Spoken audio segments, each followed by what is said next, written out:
ایسی ہیں جو سنت ہیں اور کچھ ہیں جو واجبات ہیں، فرائض ہیں، ضروریات دین کا حصہ ہیں، ان کو چھوڑے بغیر گزارا نہیں۔ ہمارے ہاں چونکہ بعض تقریریں روز ہوتی ہیں، الحمدللہ اسلامی ملک ہے تو جمعے میں بیانات ہوتے ہیں، مختلف عنوانات پر علماء، خطباء، واعظین گفتگو کرتے ہیں، تو ہم سمجھتے ہیں بعض اوقات یہ تو روٹین کی بات ہے، لیکن اچھے طریقے سے اس کو سمجھیے گا کہ کچھ چیزیں دین میں واجب اور ضروری ہیں، ان کے بغیر گزارا نہیں۔ ان واجب اور ضروری چیزوں میں سے ایک چیز ہے نبی پاک کے اہل بیت کی محبت، یہ واجب ہے۔ صدر الافاضل سید نعیم الدین صاحب مراد آبادی رحمۃ اللہ علیہ فرماتے ہیں کہ یہ ضروریات دین میں سے ہے، واجب ہے، یعنی ایک ایسی چیز ہے جس کے بغیر گزارا ہی نہیں، ضروری چیز ہے۔ کس طرح واجب ہے کہ قرآن مجید نے اس کو خود بیان فرمایا، یہ قرآن مجید کی نص سے ثابت ہے۔ ہوا کچھ یوں کہ صحابہ کرام علیہم رضوان چونکہ نبی پاک علیہ السلام سے بڑا ٹوٹ کر پیار کرتے تھے، تو وہ کاشانہ نور پر ہر چیز کا خیال رکھتے تھے۔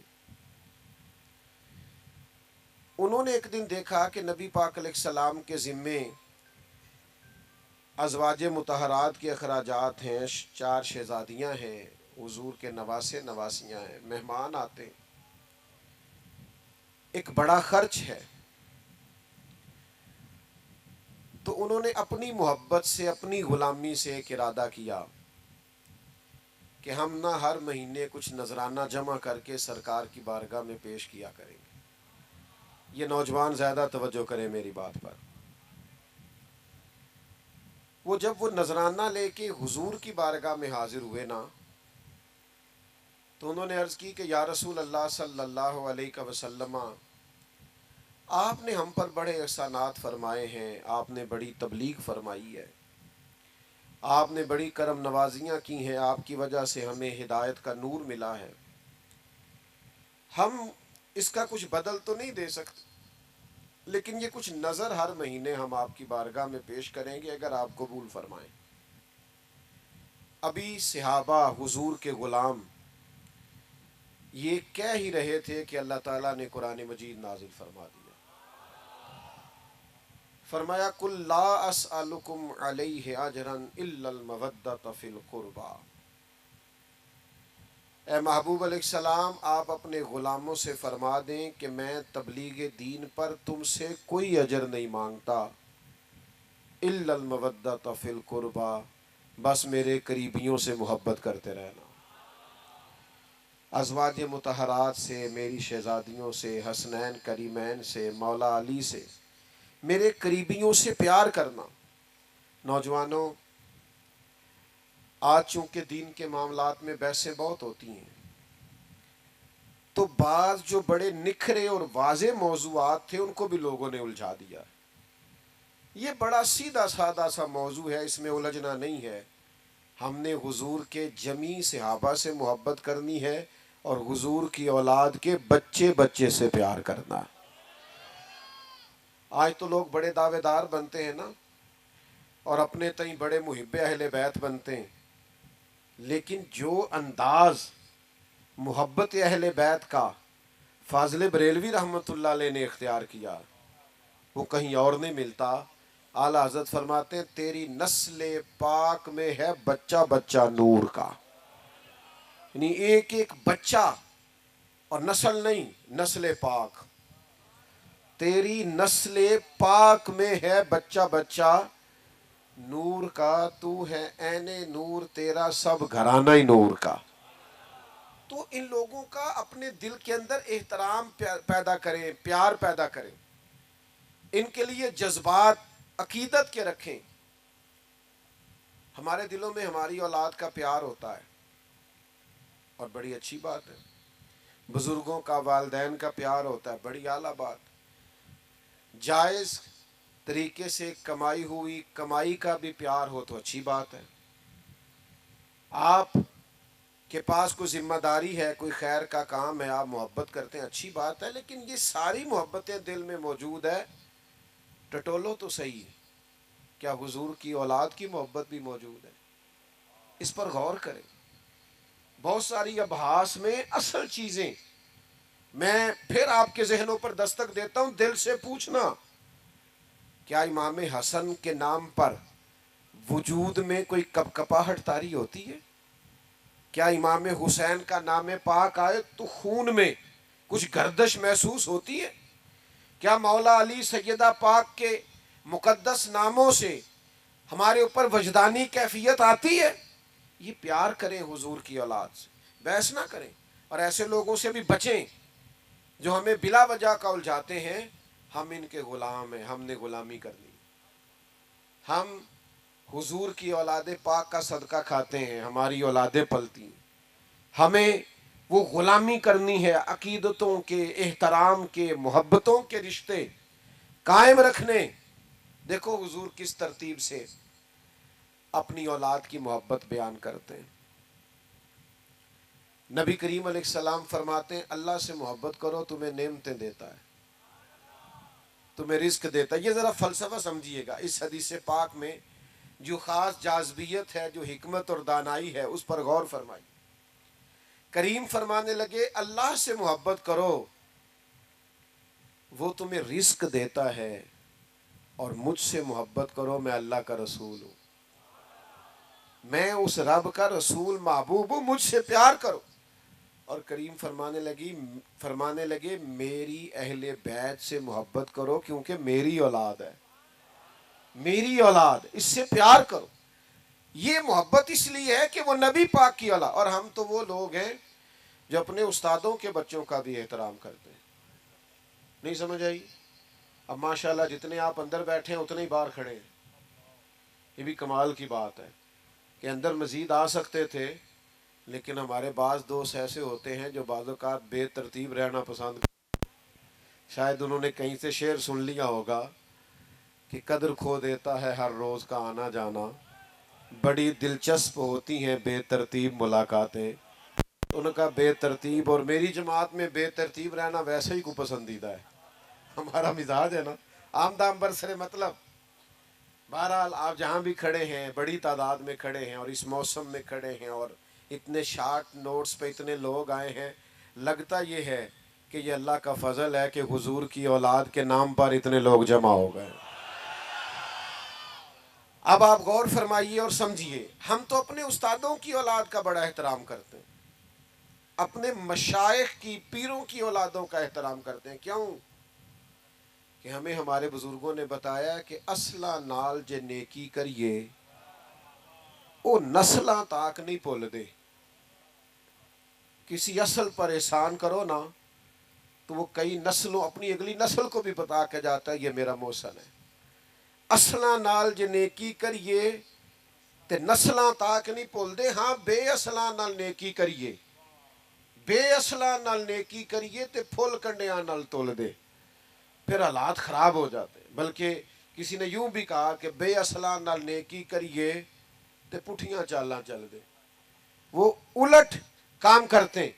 تو دوست, ہم تو اپنے بزرگوں کی اولادوں کا اور استادوں کی اولادوں کا احترام کرتے ہیں. تو جو نبی پاک کی اولاد ہے, جو حضور کا مقدس خاندان ہے, اس کے لیے کتنی کو عقیدت ہمارے دل میں ہونی چاہیے, کتنا کو احترام ہونا چاہیے, کس حد تک بڑھ کے ہمیں اپنی عقیدتوں, ارادتوں اور محبتوں کا اظہار کرنا چاہیے. اس کو ذرا سمجھیں. میں نے پہلے بھی کئی دفعہ دوستوں کو ایک بات سنی, چھوڑ دے بھائی چھوڑ دے, کوئی دوست کسی کو اشارہ نہ کرے, او بھیا پیارے رہنے دو رہنے دو, آپ کی مہربانی. ہوتا پتہ کیا ہے, اسٹیج پہ اس بندے کو بیٹھنا چاہیے جس نے ہلنا جلنا کام ہے, ورنہ چونکہ سب اسٹیج کی طرف دیکھ رہے ہوتے ہیں, تو جو اسٹیج والا کو تھوڑا بہت محبت کا اظہار کرے تو سارے اسے ہی دیکھنے لگ جاتے ہیں. تو ساڈا اس ویلے مسئلہ ہے کہ سانو ویکھو, تو یہ بھی عجیب لڑائی ہے محبت کی. تو اس لیے کوئی کسی کو اشارہ نہ کرے, باقی موبائل سے کچھ دوستوں کو بڑا عشق ہے, آپ جتنا مرضی زور لگائیں انہوں نے نہیں بند کرنا. وہ تو مینوں کئی جگہ تو پتہ لگا سوندے بھی سرانے تھلے رکھ کے نے کہ کوئی لے نہ جائے. ابھی اس عشق کا بھی کوئی علاج نہیں, انوکھا ہے, لہذا آپ نہ منع کرنے کا اشارہ کریں, بس ٹھیک ہے اب ایسے ہی چلتا ہے, زمانہ کچھ اس طرح کا ہو گیا ہے. بہرحال عام دام برسر مطلب تھوڑی توجہ کریں. میں نے پہلے بھی ایک دو دفعہ بات عرض کی ہے, ہمارے جو پرانے دیسی لوگ تھے نا ان کی عقیدتیں بڑی ٹھیک تھیں. پڑھے لکھے زمانے میں بیسے ہی بیسے ہیں.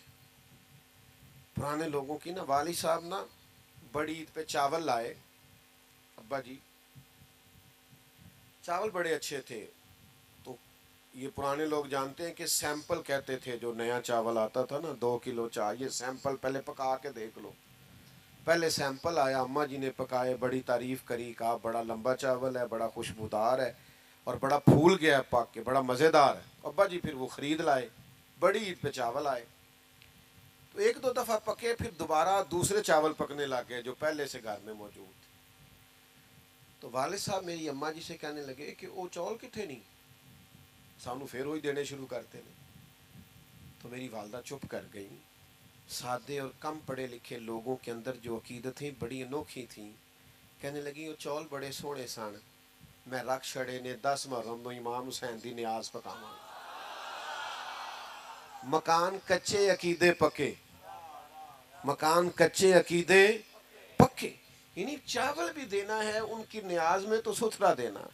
حضور کی اولاد پاک کے نام پہ کچھ چیز دینی ہے تو خاص. یہ ہماری وارفتگیاں تھیں, شوق تھا.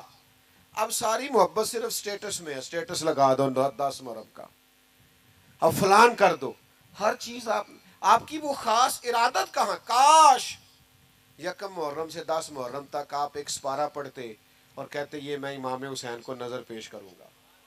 آپ کچھ نفل بڑھا دیتے کہ امام علی مقام نے تو کربلا میں بھی سجدے کو نہیں چھوڑا. کاش آپ حضور پر, نبی پاک کے آل و صحاب پر درود پاک بڑھا دیتے کہ میں نے زیادہ درود پڑھنا ہے اس لیے کہ یہ ایام ہیں ان کی شہادت کے. لیکن ہم اصل سے ہٹ گئے. وہ نورانیت, وہ عقیدتیں, وہ احترام, وہ خاص جذبات, وہ خاص انس حضور کی اولاد پاک سے. بحث ہی بحث ہے, جتنی مرضی کرا لو, لیکن وہ خاص چیز نہیں رہی. اپنے اندر عقیدت پیدا کریں, احترام پیدا کریں, جذبات پیدا کریں. ہمارے بزرگ سادات کا بڑا احترام کرتے تھے, وہ حضور کی نسل کا بڑا احترام کرتے تھے. صحیح العقیدہ سادات کے اکرام بڑے کرتے تھے. لیکن ہماری نئی نسل میں تو وہ ذوق شوق ہی نظر نہیں آتا. تو پہلا سبق آج کا یہ ہے کہ حضور کی اولاد کا پیار ضروریات دین میں سے ہے. اس کو اختیار کریں, اپنے دلوں میں پیدا کریں. خاص وارفتگی, چلے اس طرح کریں 9-10 محرم کا روزہ ہی رکھ لیں کہ میں ان کی یاد میں اس عبادت میں مشغول ہو گیا ہوں, کچھ تو کریں. اور یہ بڑی برکت والا روزہ ہے. دوسری بات آپ سے یہ کرنی ہے کہ ہمیں نا نبی پاک کی اولاد کا پیار سکھایا ہی صحابہ نے. نہیں سمجھ آئی آپ کو بات کی, سکھایا ہی. جتنی ان کی فضیلت کی روایتیں ہیں روایت ہی صحابہ نے کی, بتائیں ہی صحابہ نے. یہ محبتیں آئیں ہی ادھر سے. ہمیں حضرت عمر نے تو سکھایا ہے حسنین کا اکرام کیسے کرنا ہے, حضرت ابو ہریرہ نے تو سکھایا ہے, انہوں نے تو ہمیں سکھایا ہے. کچھ لوگ نا بڑا مکروہ دھندا کرتے ہیں, وہ اپنی تقریر چمکانے کے لیے مشاجرات بیان کرتے ہیں. میں آج بتاؤں گا حضور کے صحابہ کی شان کیا ہو. بھئی آپ کیا بتائیں گے, وہ تو اللہ نے بتا دی ہے قرآن میں, وہ تو احادیث میں آ گئی. میں بتاؤں گا اہل بیت کی عظمت کیا ہو. بھئی آپ کو یہ انوکھی چیز بتائیں گے, وہ تو سارا کچھ قرآن مجید نے بیان کر دیا, احادیث مبارکہ میں موجود ہے. آپ ایک راوی ہیں, آپ روایت کریں, آپ بیان کریں پڑھ کے, آپ انتشار کا باعث نہ بنے, عقیدتوں کے فروغ کا باعث بنے, محبتوں کے فروغ کا باعث بنے. یہ سارا کچھ سکھایا ہی صحابہ نے. آپ کے پاس کہاں سے آیا, آپ کو کیسے پتا چلا کہ صحابہ حضور کی اولاد کا اکرام کرنا. یہ صحابہ نے ہی بیان کیا, صحابہ سے ہی ہمیں ملا ہے, یہ صحابہ کی ہی طرز زندگی سے ہم نے سیکھا ہے. توجہ کیجئے گا بات پر. کوئی کام پڑ گیا حضرت امام حسن کو حضرت عمر فاروق سے, امیر المومنین تھے جناب عمر, تو آپ تشریف لے گئے